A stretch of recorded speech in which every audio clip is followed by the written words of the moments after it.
Welcome to Module 2, Video 1 of the Safe and Effective Use of AI in Education Online Resources. In this module, we will look at some of the fundamentals of using prompts with generative AI tools, what some of the key limitations of these tools are, and what we can do to mitigate them. There will be a short task for you to apply some of your knowledge that you've gained during this module.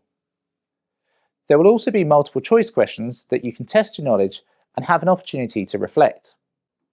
So far, you've heard AI terms such as machine learning and large language models, or LLMs. While understanding AI's inner workings is helpful, it can also be simplified as a black box system. This means it has an input, which is your prompt, a hidden process, and an output, which is the AI system's response.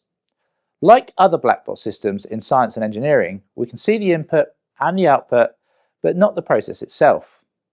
We don't need to understand the complex details of an AI system to use it effectively, but the basic understanding we gained in Module 1 will help us to understand the reason for the outputs. However, because we can't see the process, it's important to make sure that we as humans are always in the loop, reviewing and checking the output. Let's look at the 3 stages of using generative AI tools such as ChatGPT, Gemini, or Copilot. Firstly, the user provides a clear and detailed instruction or question for the AI system to work with. That's the prompt. Next, the AI system provides an output based on the prompt, such as an explanation, example, or completed task. At this point, you can evaluate the response and refine your prompt if necessary, creating a feedback loop for improved results.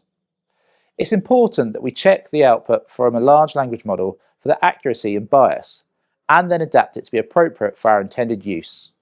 And it's worth noting that different LLMs will give slightly different answers. In Module 4, we'll explore a framework called the FACTS framework. The framework is a guide to some key steps that will help us get better results from AI systems and ensure we're always checking the outputs. We can cross-reference information with trusted sources to check the output of an AI tool, ensuring accuracy and reliability.